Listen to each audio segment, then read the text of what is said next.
হয়নি, যদি স্বাধীনই থাকতাম তাহলে আমার মন্দিরে হামলা কেন?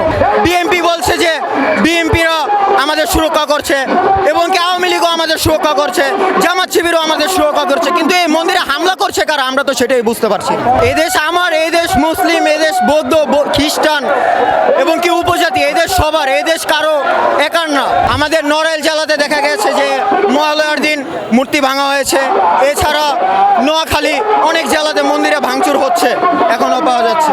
এক দফা দাবিতে সবগুলো দাবি যুক্তিসম্পূর্ণ এবং কি আমরা চাই যে আমাদের সবগুলো দাবি যেন বাস্তবায়ন করা হয়। যদি আমাদের দাবি না মানা হয় আমরা এই রাজপথ ছাড়বো না। এই দেশ আমার, এই দেশ মুসলিম, এই দেশ বৌদ্ধ, খ্রিস্টান এবং কি উপজাতি, এই দেশ সবার, এই দেশ কারো একার না।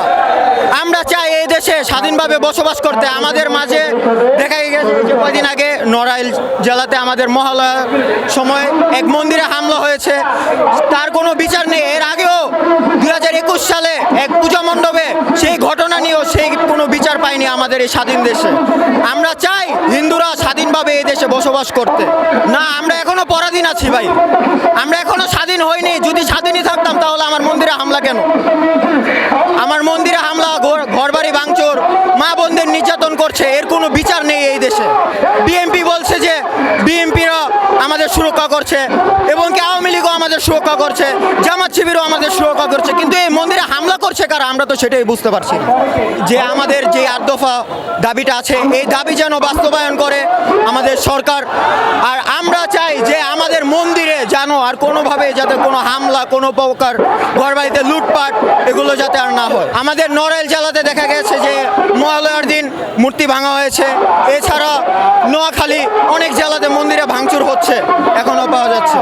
আমরা চাই যে এই দেশে স্বাধীনভাবে বসবাস করতে, আমাদের অধিকারগুলো বাস্তবায়নের জন্য এবং কি আমাদের মন্দিরে এবং কি আমাদের হিন্দু সম্প্রদায়কে সংখ্যালঘু বলে ট্যাগ করা হয়েছে, এগুলো যাতে না বলা হয়।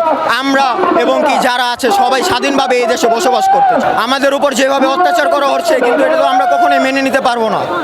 আমাদের উৎসবে, আমাদের মন্দিরে হামলা, আমাদের প্রতিমা ভাঙচুর করছে। কই আমরা তো কোনো ধর্মকে হামলা করছি না, কোনো মুসলিমদের মসজিদে যে কোনো হামলা, কোনো প্রকার হামলা করছি না। আমাদের কেন ওনারা হামলা করবে? আমরা চাই যেন আমাদের শারদীয় দুর্গা উৎসব সুষ্ঠুভাবে আমরা করতে পারি। এক দফা দাবিতে সবগুলো দাবি যুক্তিসম্পূর্ণ এবং কি আমরা চাই যে আমাদের সবগুলো দাবি যেন বাস্তবায়ন করা হয়। যদি আমাদের দাবি না মানা হয় আমরা এই রাজপথ ছাড়বো না। কোনো সরকারের আমলেই ভাই ভালো ছিল না। আওয়ামী লীগ সরকার থাকাকালীন অত্যাচার হয়েছে, এই সরকার থাকাকালীন অত্যাচার, সব সরকার থাকাকালীন আমাদের দেশে অত্যাচার করেই যাচ্ছে। আমরা চাই এই দেশে এমন সরকার আসুক যাতে আমাদের হিন্দুদের, মুসলিমদের সকলের যাতে দাবি একত্রিতভাবে মানে এবং কি আমাদের যতগুলো আইন বাস্তবায়ন করার সবগুলো যেন বাস্তবায়ন করে।